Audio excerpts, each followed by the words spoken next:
So I think the first thing was I failed because I thought they wanted what I wanted at the end of the day. Like I thought they just wanted their asses kicked, like when I train, I want to kill myself, like it's like, Yeah. oh, so and so you think you're an unfit person. They feel so vulnerable going into fitness environments. But they're so, they're so vulnerable, so insecure.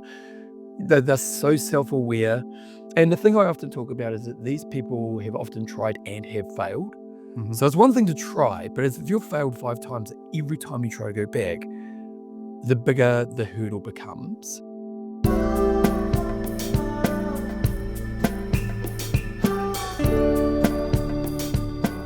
Hello, it's Never About Money community. Following on with our health theme for this particular season, today's guest is Bevan James Eyles, a fitness coach, mindset mentor, and host of the Bevan James Eyles Show. For over 2 decades, Bevan has worked at every level of the fitness world, from elite athletes to everyday beginners who feel like they've failed at exercise more times than they can count. What makes Bevan's approach different is that he starts with empathy. He understands that most fitness advice is created by people who already love fitness, for people who are already successful at it. But Bevan's focus is on the rest of us, the people who want change but maybe carry shame, unrealistic expectations, and years of disconnection from their bodies. Through thoughtful systems, small wins, and a deep understanding of identity change, Bevan helps people rewrite their story, not just about exercise, but about who they are. So, in this episode, I'm really hoping to explore fitness as an identity, not just as an activity. Why the health industry, often fails beginners, but behavior change rooted in emotional safety and success. How health impacts performance in all areas of our life, designing systems that survive the chaos of our very, very busy and modern life, shame, environment, and the psychology of just starting again. And then the parallel lessons between finance, fitness, and self-belief. So welcome, Bevan. I'm really excited to have you on. I think obviously we've got a theme here with this season around health more broadly and generally.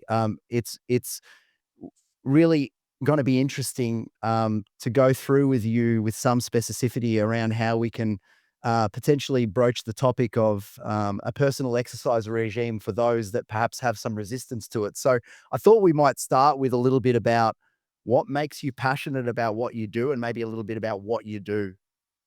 Well, basically my whole life is health and fitness. And there's kind of a few different components to my experience in that.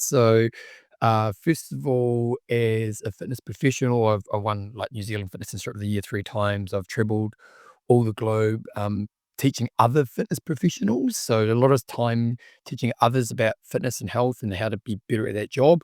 I've also have a business here in New Zealand, which is a running business where we get people, we target all types of runners, but we have a real specific beginner product that's just really good at getting results.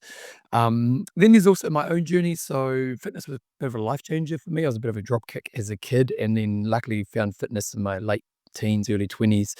And so from there, I went on to achieve quite a lot. Like I raced very much as an entry-level pro triathlete.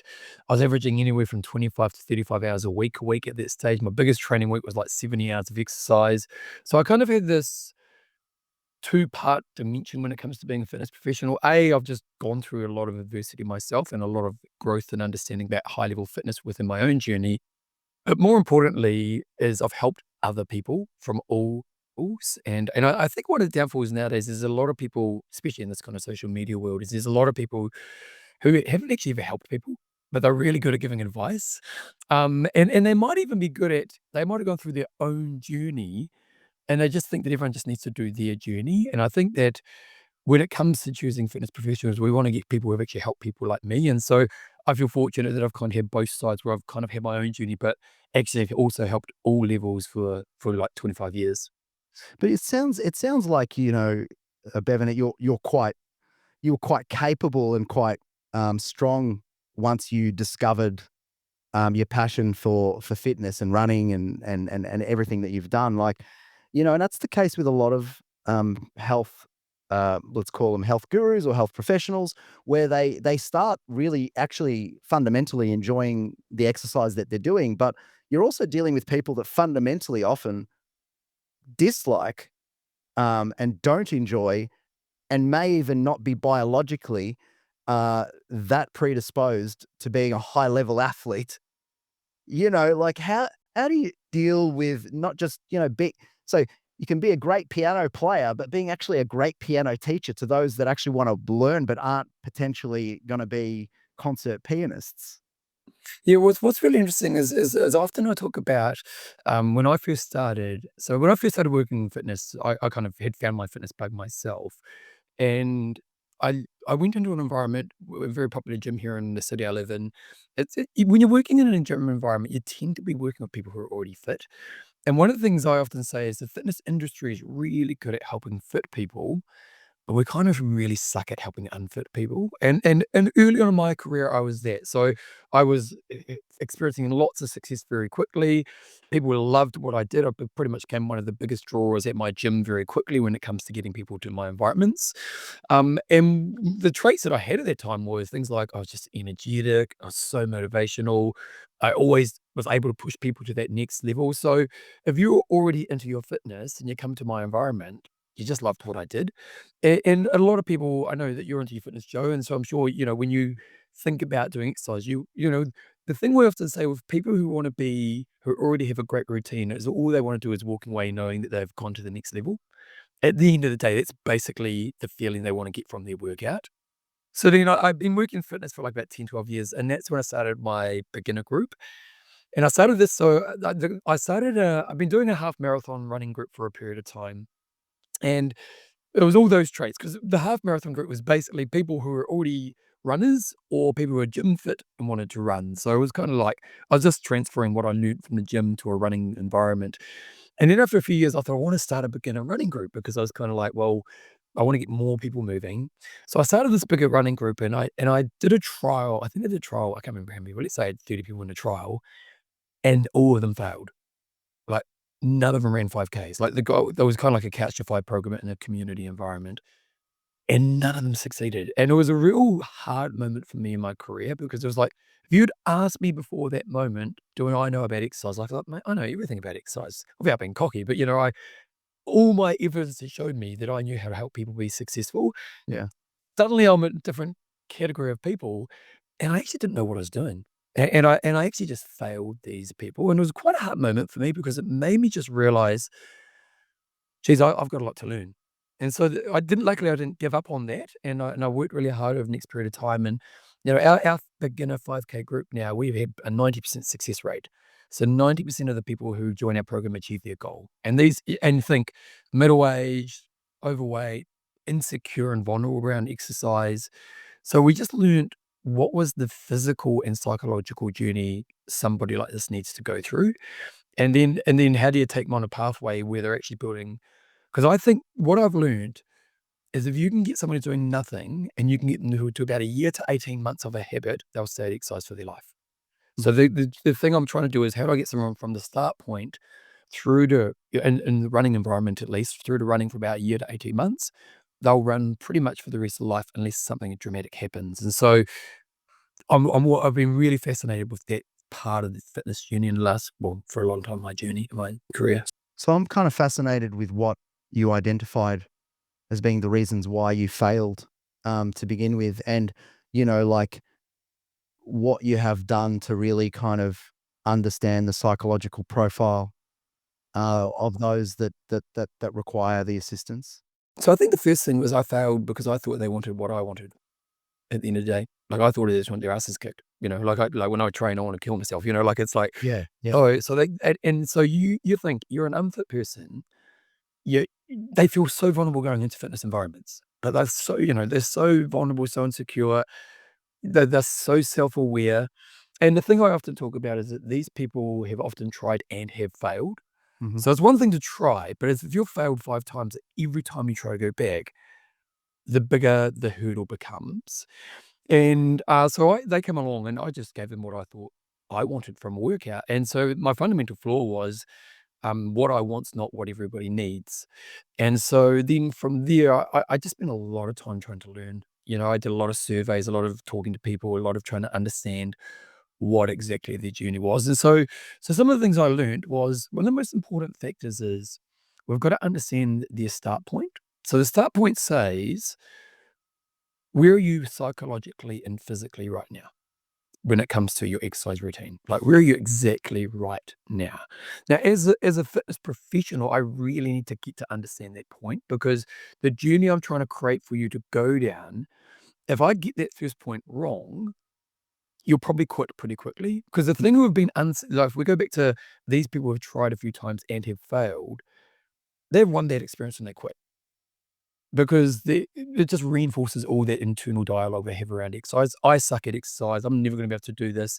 You come along the first session, it's way too hard. It just reinforces, hey, I shouldn't be doing this. So one of the first things I started to understand is we've got to figure out their start point. And so what I learned with the beginner running group is the first session they come to, mate, they just can't fail. It's so easy they can't fail. But for these people, it's still a little bit scary. So they come along the first session, we just make it physically that they can't fail. Now, what happens there is they leave that first session and they feel successful. And it's a really, like, to me, for someone who's not doing exercise right now, in your first period, all we should be doing is creating successful experiences for you. Because what happens is you come along and you go, shit, I did it. Man, who would have thought that I could do this? And what that makes you think is, well, maybe I can do the next session. Mm. And then what we're doing is, as a fitness professional, what we're trying to think about is what's the right stretch for this person. So they come along the first session, they have an emotional and physical win. They have a few couple of sessions at that level, and then this is often where people cock up, is then they make the next stretch too far. So uh, let's say you've come along to the first session. Let's just say it's like 3 minutes of walking and 30 seconds of light jogging, and you do that like 7 times. Well, early on, I would have then gone, oh shit, you did really well the first week. Let's go to 3 minutes running the next week. But the jump was too high. And so when we're navigating their journey, what we've got to make sure we're doing is that A, we get that start point right so they feel successful both physically and emotionally. But when we're trying to stretch them, we're doing it in a way which is enough stress so they're going to progress on their journey, but still feels comfortable enough. And this is what's really interesting in our running journeys, because we've figured out that stretch journey. And there's a couple of things that always happen. Basically, about 6 weeks into the journey, they always say two things. They say, Bevan, you're not going to believe it. Um, when I see other runners, I think I'm like them. Now, this is a really important moment for them, because what's happened is there's started to be an identity shift. Suddenly, when they're driving their car around, they see a run, they think, I'm a runner too. Now, that's a really important moment because an identity shifts happen. The other thing is they tell me, that, Bevan, you're not going to believe it, I enjoy running. So suddenly their exercise experience is changing from this thing of, I hate running, I'll never be able to be successful. So this leads me, because it's been kind of in my mind around this concept that I've got, for me anyway, around win-win-wins. I call it that, right? And it's the idea about doing one thing that not only helps in one area, but can help in multiple areas. So as an example, the idea of, if exercise. I want to do exercise, so let's walk. That's great from the perspective of longevity, health, all of those things. But also I get to meditate potentially, and also I get to go out in nature, Yeah. right? So Yeah. I'm getting several aspects of what I need in one sort of thing. So do you try to incorporate, I suppose, meaning in what people are doing, rather than it just be, here's a standard strength and conditioning list, go through these exercises and see you later?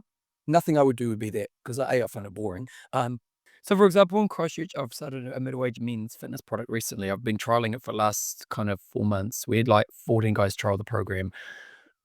All of them have lost a lot of weight. All of them are like 100 times fitter. One guy sent me a text the other day, said he cried because he jumped on a scale and how much weight he's lost. Like, now, there's a programming component to what I've done. Here's the workouts. That's the easiest part. But what I've done is each week we get together as a group and we do a group. And the way so as a fitness professional, what I'm thinking about is, how do you have a deeper connection with the guys in the group by the end of this workout? So I'm not just thinking about what's the physical result you need. I'm thinking about how do I build better community? How do I build better belonging? How do I do, that you actually feel you had a shared experience, so you actually feel more connected to this person in the Mm. group. So the way I'm designing the workout, they have two purposes. Is A, I'm getting the physical outcome I desire for this person, but B, the belonging of the group becomes a stronger thing. And then actually what we're doing in this group is then what we do is we do a stretch and then we actually sit down and have a group discussion around healthy men stuff. And it's been really interesting watching these guys because basically there's so much trust in the group. Because when I first started this, like this has been only going for like 4 or 5 months. And when I sat down, I was like, oh, guys, people say guys don't want to talk and, don't want to open about big stuff. And I was like, "Oh, I wonder, I'll try this and see what happens." Well, the conversations we're having are raw, are deep, are emotional, talking about big stuff, and everyone's just been really raw.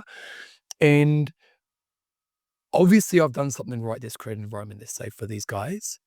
And what's really cool, like, here's an example. So last week, at the end of the session, one of the guys said, "Look, I've got a toxic person in my life, and they're kind of owning my mind space. And I'm not sure what to do about it." So I just opened up to the group. We had like 20 guys in the room. And I was like, "Guys, what do you do if someone's toxic?" And they all talked for like 15 minutes about it and kind of just shared ideas. And then we have a Facebook group, and in the Facebook group that day, one of the guys, who's actually one of the quieter guys in the group, just put a post up there and said, "Look, I've literally just come out of an interaction with a really toxic person, and normally you just own me for the next 2 days. And I applied the strategies, and I've just let it go straight away." Mm. And going back to your kind of like what you call win-win-win, I call good on top of good, is how do we just layer as much good into the experience as possible? And so when we think about exercise, because exercise, the physical is obvious, but so many other benefits. And that's when we go to groups, because it's like people who join my running groups, they end up making their best friends for life, because you're having these positive, because when we think about social nowadays, a lot of social is drinking and eating, isn't it? It's alcohol and food, and often in excessive ways. If you go to a healthy environment where everyone's feeling good about themselves, where everyone's growing, where everyone's supportive and fun, and you build friendships, and then you build mental health because you're willing to talk to these people about big things. And so, yeah, I just think that if the more, and it kind of goes back to choosing again. So again, if you're someone who's listening to this and doing nothing, first of all, you've got to find a person who's helped people just like you. Ultimately, they have an environment.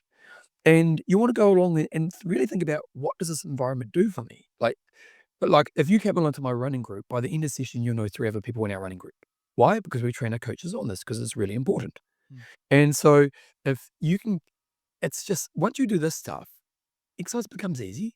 Because suddenly if your mates are where you exercise, well, you're just going to turn up because that's where your It's mates are. brilliant because we got a lot of clients that are, retirees, and retirement is very difficult for people. Often they lose social connection and community. And so the ability to be able to not only look after your health, but also build a community and connection is great. And I just wanted to say as well that exercise isn't binary in the sense that we can just either run or nothing. I mean, there are variations to, what we can do. As an example, dancing. You Yep. can dance with your partner, Yep. build connection with your partner, learn a new skill, and also it's a form of exercise, but you don't even feel that it's a form of exercise. Well, my thing around that is because being the guy I am, people always ask what's the best exercise. And to me, it's the stupidest question because because what people are saying is when I ask that question is what's going to get me the best results. Ultimately, they want the answer. Now, the problem to that question is well, what's the best exercise? Just well, are you looking to be stronger? Are you looking to be more flexible? Are you looking to be cardio fitness? The answer is the movement you love. Yes. If you find dancing, if you find CrossFit, you find Hydrox, if you find a team sport, if you find cycling, look, I'm a really good example of that. I've exercised my whole adult life, and to very extreme levels. When I first started, I was a weights guy. I was in the weights room trying to turn around. Then I got into group fitness and I was like aerobics and all that type of stuff. And then I did triathlon to a real high level. And then I had a running block. In the last 18 months, mountain biking. And like yesterday, me and my mum went for like a 7.5 hour mountain bike ride out here in Christchurch. And I was like, I'm in heaven. And if mate, getting up and doing a 7.5 hour bike ride yesterday was not a chore to me. I was so excited. I was like, man, I'm going on an adventure because I love mountain biking.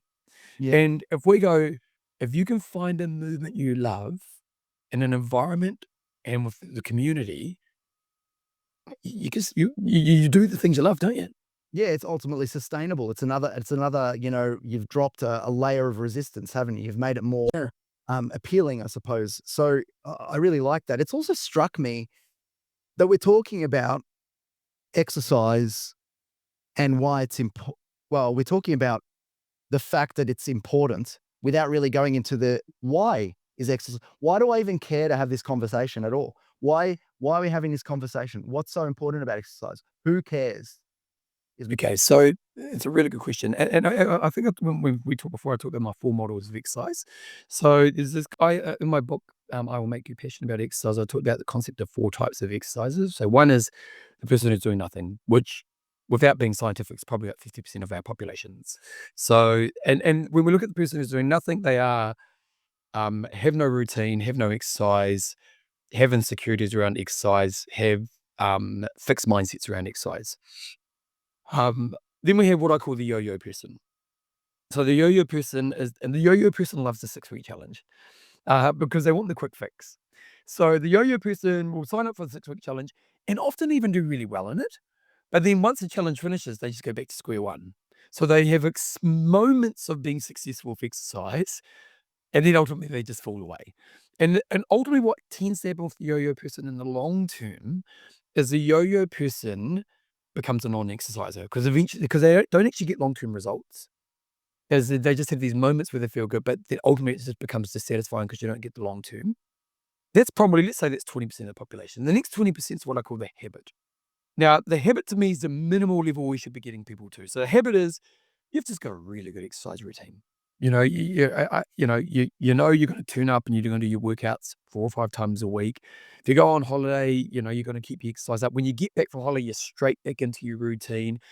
You know all the soft skills as well. So you do know, hey, I need to be in an environment. You know how to pack your bag the night before to make it easier. You're just on top of exercise, and this is such a great place to be in life.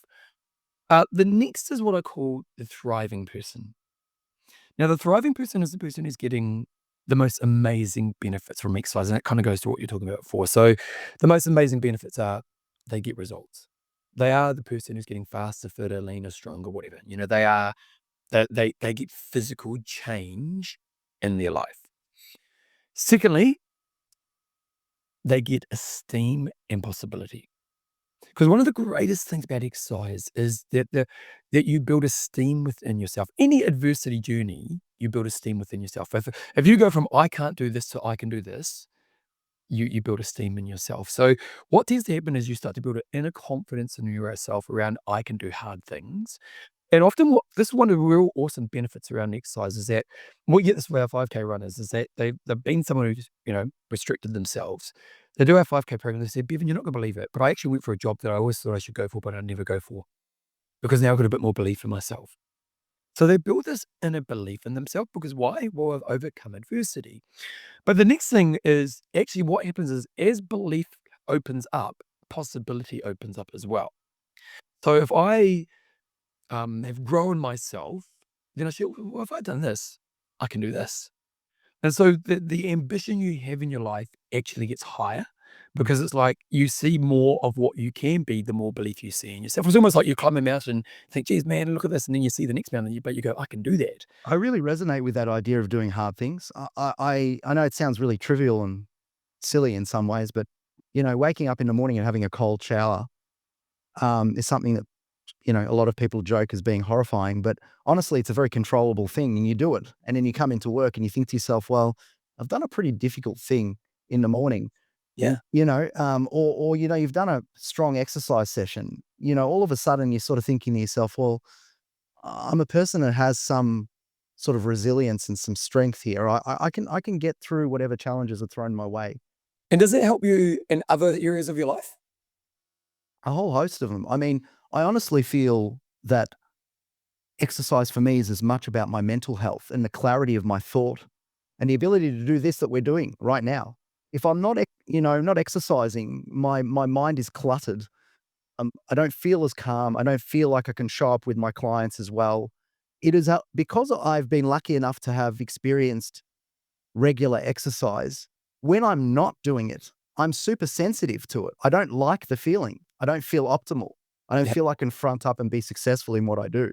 Yeah. So, I imagine there'll be some people out there that have been don't know any better than where they're at. But I can tell you from my personal experience that, you know, health and exercise is an absolute bedrock and fundamental of the way that I show up in the world, and it impacts everything that I do. And it helps you be a higher performing self. Yes, absolutely. And it helps you feel better about yourself. 1000%, if you can say that.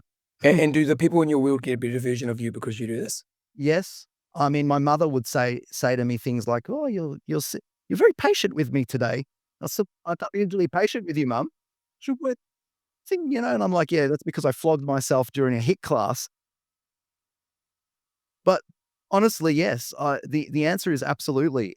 Again, it just I'm a I'm a go go go person, Mm. and with exercise, it just gives me that little bit of slow down,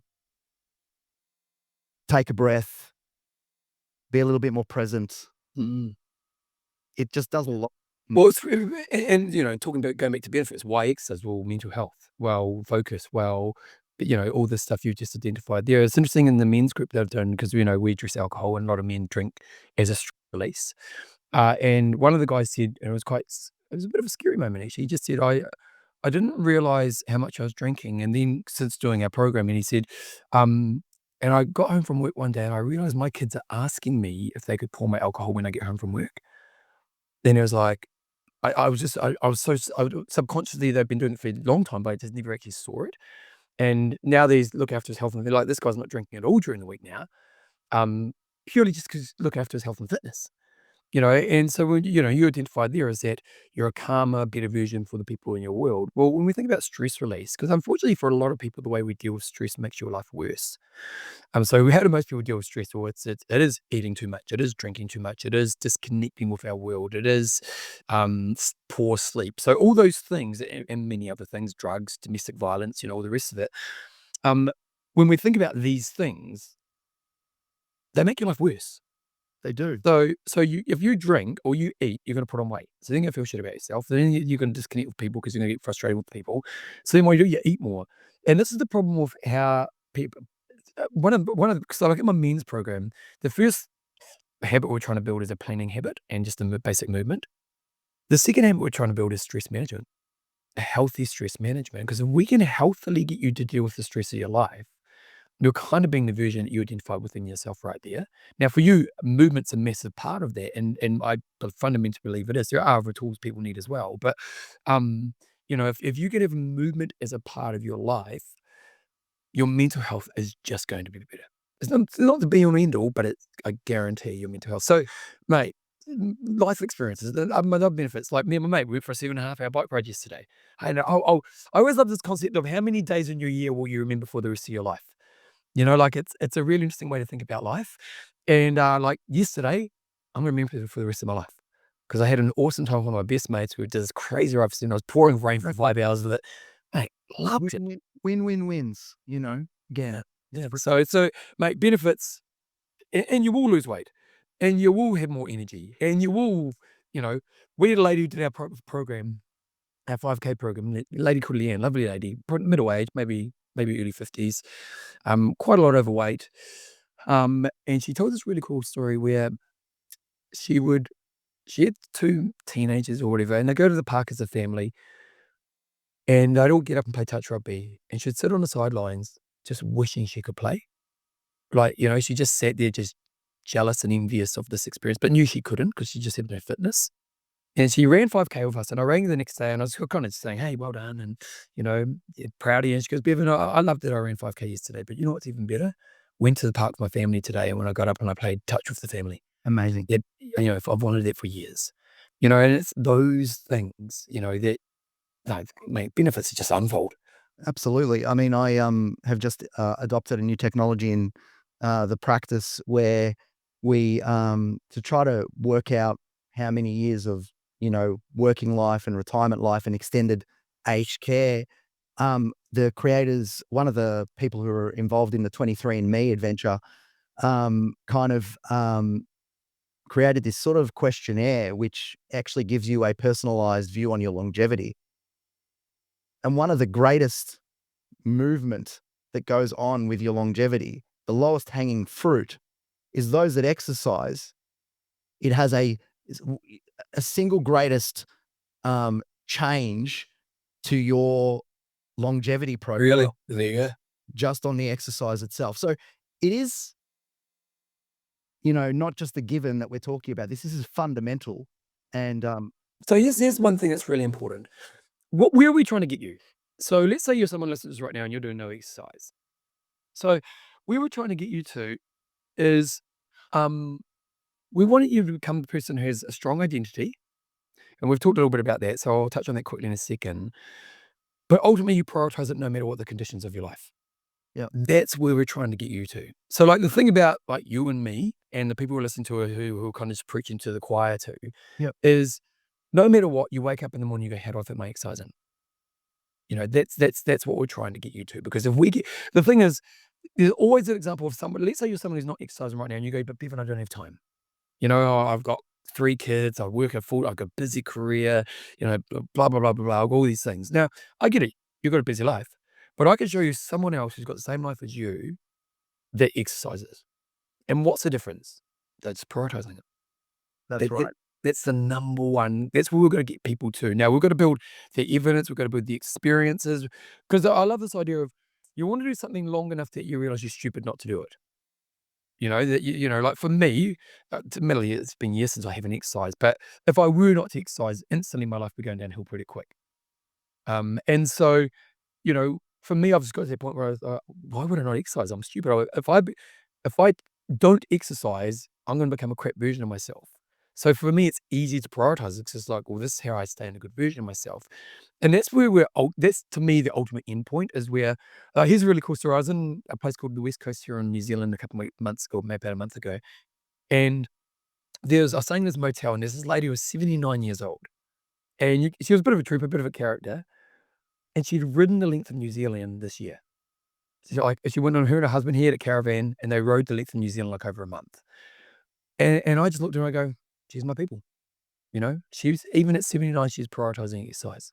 And I'm gonna be that guy. I'm gonna be the old guy who's still bloody moving around doing stupid, crazy stuff when I'm old, and that's where we wanna get people to. Now, you don't have to be doing crazy stuff like riding No, New Zealand, I was but gonna I was gonna say, Bevan, like, it's not about necessarily telling people that every day they need to exercise or they need to do these credible things. Like, there's a reason that on the questionnaire it says, "Are you between 0 and 3 or 3 to 5 times exercise?" Like, there is benefit, and actually more benefit, in that just getting you from doing nothing to doing something is huge benefit than from something doing a lot, if that makes sense?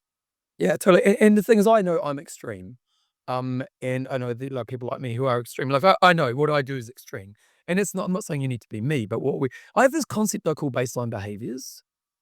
So baseline behaviors is, there's a version of you that's progressing, there's a version of you that's staying in the same place, and there's a version of you going backward. And when we just think about the behaviors around each of those areas, what we want to say is we never want to go below but the behaviors that show me that I'm going backwards in. So let's just use sleep as an example. So for me, I like to have 6 quality night sleeps a week. For me, that means now you can't guarantee sleep, so it's more the behaviors I have around sleep. So for me, my behaviors are I'm in bed. I get up at 4:40, so I'm up very early. So I'm in bed by 8:30 to 9. My phone's not in my bedroom. We don't have a TV in the bedroom, so it's a very sleep friendly environment. I pick up my Kindle and because I Kindle, basically if I read, and I don't read nonfiction, I only read novels, because novels put me to sleep. So those are the behaviors that if I do those, there's a pretty good chance I'm gonna get 7 to 7.5 hours sleep in a week, but I'm not. Now my aim is I wanna do that 6 nights a week. 1 night a week, I like my rugby league, and in New Zealand plays late, so normally 1 night a week, I will take my phone to the bedroom, go to bed and watch a game of league on my phone 1 night a week. Or if we go out socially, I'm late home. So basically, that's my baseline that I'm trying to sit in. If I have 3 nights a week where I don't do those behaviors, what I've got to do is I've got to catch that I've slipped below them. Because what a lot of people do is when people are slipping, they don't catch it early enough. So what happened, let's say I had 3 nights a week where I was taking my phone into the bedroom and I wasn't doing my behaviors. But then 6 weeks later, it's just my norm. Well, I'm slipping in myself because we're bad at sleep, we're a shit version of ourselves the next day. And so what we're trying to say with baseline behaviors are is what's the minimal level that keeps me in a place that's good enough? And so like for me with no, I'm probably not the best example, but for me with exercise, it's 6 hours a week of minimum is my minimum. Now, admittedly, I tend to do anywhere from 10 to 14 hours of exercise a week. But if I had a week where I went below 6 hours, I'm just going, hey, Bev, what's up? Because if I'm going below 6, I'm going to the slipping version of myself. And if you can start to understand in the different areas of your life, okay, so you might say, I feel for me at a good enough level, I need to exercise 4 times a week. Okay, you can have that real line in the sand.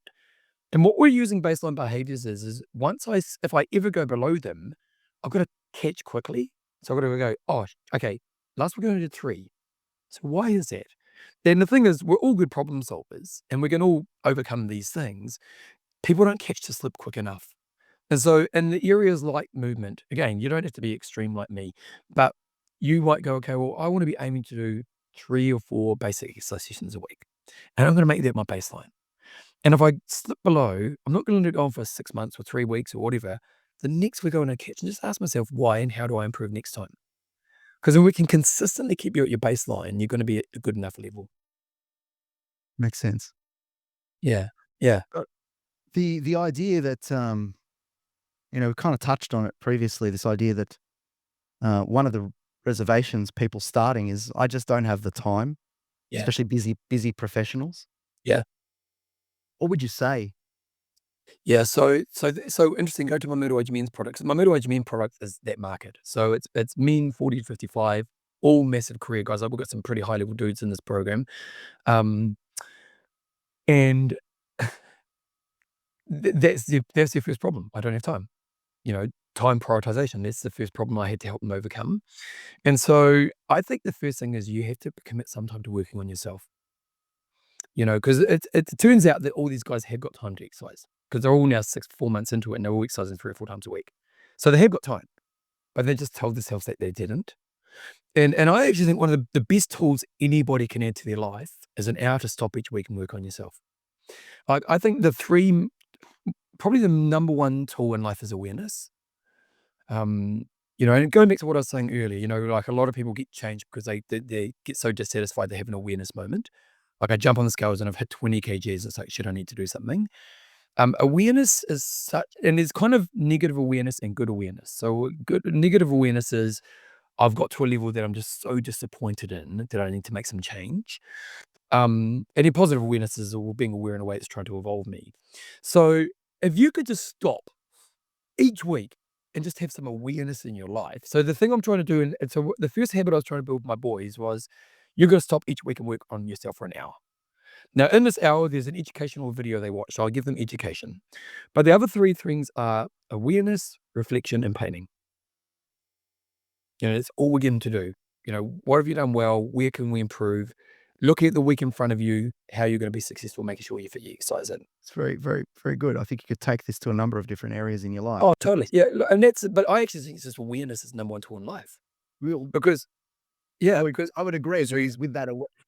I think I would agree because with that awareness, um, the more that you have that awareness, the greater that you will feel the dissatisfaction when something fronts up that is not working for you, especially where you start to notice that there is an ability to control it in some way, to alter it or to change the path. well, that's why, and I'm sure you get frustrated by this, but budgeting is so great for money. And why is it? Because it's just awareness.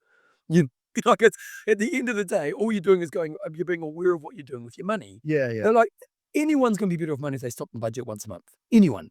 It just because what you're doing is you're stopping and going, I'm being aware of my money right now. And then you look at your visa statement as, oh, geez, I wasted $100 on that. I'm not going to do that again. What you've done, you've created awareness. Now, when it comes to health and fitness, people don't really tend to have those tools. No. So for those that say, and budgeting is a really good example. Like I had a lady I was mentoring, she lost like 50 kg, but she was also really crap for money. So I'm kind of good with money. So I just said, let's do a budget. And I had to be really quite hard on her just doing a budget. And she bought her first house. She's like absolutely killing it. And all I did was get her to do a budget because she was a good example of having a big shovel, so she was earning good money, but crap with money. Um, and all we did was put awareness in her life. So I think Mm. that the most important thing is And you do want some structure around this, but if you could give yourself an hour a week, and you can literally just start with, what am I working on? What can I learn from last week? And how do I succeed this week? Now, here's the thing. There's a lot of people who listen to this and go, yeah, it's a good idea, but they don't do it, and that's the key, is that the doing's the thing. Like, everyone knows. How many people have you told to do a budget in your career? Like, and how many actually do it? Well, And well, the yeah, the doing, I think the doing part is in what you've already expressed. People can you can get support where you know that that might be a difficult thing for you to do. So the support. that's what you do for finances, isn't it? Exactly. Like, we will say to, "Have you done the budget yet?" I mean, there's a kind of, I don't like to put it negatively, but there's a kind of, accountability that, or a shame that comes along with not doing it. So that forces you to do the thing. Well, then use that. So I think that's the same with a personal, fitness coach, or anything like that. I think that's how you support yourself, especially when it's really tough. Get someone else to help you to begin with, and then start to remove the things that are impediments, whether it be narrative, storytelling, whether it be environmental, how you're living, your cookies in the cookie jar, whatever it is. Um, Here's the thing I always go back to is, we're all good problem solvers. yep, You know what I mean? Like, most, well, there might be 2% of the population who aren't, but basically, when we think about it, like, a good example is, if you've got a friend in your life who's got a problem, you can always solve it for them, can't you? yeah, You know what I mean? You've always got the answer. And so that's why that kind of concept of stopping for an hour each week, if you just stop and go, what are my problems I'm working on right now? And what are the solutions I can find? People can answer those questions. And so for me, it's a big part of it is, even like budgeting. Budgeting is like, probably takes 20 minutes really, once you've got that system in place. It's that these things don't actually take much time, but the return on the time is huge. And that's what I'm finding with my men, is that they all came to me saying, I've got no time for exercise. Well, I gave them a tool of just stop and work on yourself, and here's some planning tools around it. Now they're actually doing the exercise. They're actually better at all everything else in their life, because they're just seeing their problems each week. And what they have is, they have an awareness tool that they check in every week of their life. yep, makes sense. So, as we're sort of, getting to the finish line of this, episode, just maybe share, and you kind of have here, and it might be the same thing, but like, whether on what your sort of main message would be to the "It's Never About Money" community about, what steps they can take to move forward with their fitness, if, for instance, they're starting at a baseline zero. Yeah, so it kind of is the stuff I said earlier. So it is accepting you need help. It is doing the research on the right person, Yes. trying to find the right environment. Yes. Invest. Like, it's funny. It's really funny. People don't want to spend money on their health. It does my head in. Like, people, like, you'll get people say, oh, this product's $50 a week, and they'll go, "Oh, I can't afford it." But then I'll go to the pub and spend $100 at the pub. Like, it's like, I get it. There's a level of population who's got no money. I get it. There's definitely a level. But even then, there's community groups, there's options out there. If you're not spending money on your health and fitness, something's wrong. Yep. Simple as that. Like, do you Yep. spend money on your health and fitness, Joe? Well, I mean, this is not a mental health podcast, and, Yeah. I don't want to say anything that's too out of school, but I imagine that people present with a lot of stress and a lot of mental strain, and present to, potentially mental health professionals, when in some cases, some of that impact may be reduced by actually having a good physical, exercise regime, which reduces some of the impact of Yeah. that stress and strain. So, Well, a lot of people who join our beginner group will come to us on the side and say, "Look, I've had mental health problems. This is helping unbelievably."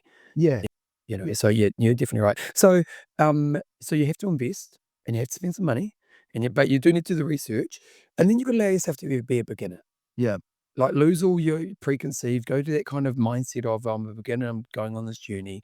And there are going to be some failure moments, and learning how to deal with it in a way that keeps you on track, all these types of things. But if you can build enough evidence over a period of time, you're going to wake up and you're going to be that person who goes, I'm an exerciser, or I'm a runner, or I'm a whatever that is. And when we think about identity, you mentioned this before, is that, to me, identity is two things. It's, if I'm not doing it, I feel dissonance. So I'm a fit guy who loves exercise. If I'm not exercising, I feel dissonance. But also, it's trust. It's trust that I know that I can continue doing this. mm, And so, like, when I think of myself, I know I'm going to be that old lady riding the links in New Zealand, because I just trust yep, that I've got this foundation of within me. And really, I think when we can get to that point where you trust, you'll know how to exercise, and you learned all the soft skills, and you've got all the right support and right expectations around that journey, mate. If you're listening to this right now and you're willing to go on this journey, like your life's going to change in the most awesomest ways. Yeah, and I hope the listeners also take this in the spirit it's delivered, or intended to be delivered. I mean, for me, it was never about preaching. It was really about empowerment and the fact that this is really game changing. So whether it is that you dance, skip, hop, jump, spend time with friends doing it, spend time with um, potential partners in the future doing it, Yep. whatever it is and how you choose to do it. Just I think it's important to say that it can be done. You can do it. And Bevan, you're a living example of that, and you're helping people do that regularly. And it doesn't need to be as insurmountable a task as what you might think it is. And just I will give myself a plug here. My book, I Will Make You Passionate About Exercise, is based around a lot of the principles we've talked about today, and it's kind of it's designed in a way where we're taking people through a journey. So, like, literally, there's like each chapter is a challenge, and the first challenge is over the next month you do I think 3 or 4 exercise sessions a week. But there's always rules. It's got to be easy. It can't be hard. It's so if you are wanting to go on that journey, you can check out my book. It's Yeah. We'll put it in like the show notes as well. We'll put in a link or something in the show notes, or at least a reference to that. So, and I thought I might just add a final question to this. That I used to ask a different final question, but given it's a health theme, this one, and I just thought, I think it's very clear that you're incredibly healthy and you do a lot of exercise, and touch wood, you live a long and healthy life. But I mean, if you only had 1 year left with good health, my question would be, how would you use that? do you know what? I'm like, I've figured life. Oh, it's going to say horrible, but I kind of think I figured life out because my 3 passions are people, fitness, and music. That's all I care about. People first and what? Sorry, it's people. People, fitness, and music. Those are my 3 P. Do you, I love people, I love fitness, and I play piano, I play in a band, and that's kind of what I do every day of my life. So there might be some more extreme examples of it, like I might spend have deeper experience with some of the people in my life, so there might be a deeper level. But I've been very lucky in life. I figured out early on, the way I lead my life is I go, who am I? So what are my values? So for me, it's things like love, honesty, growth, fun, health, and so on.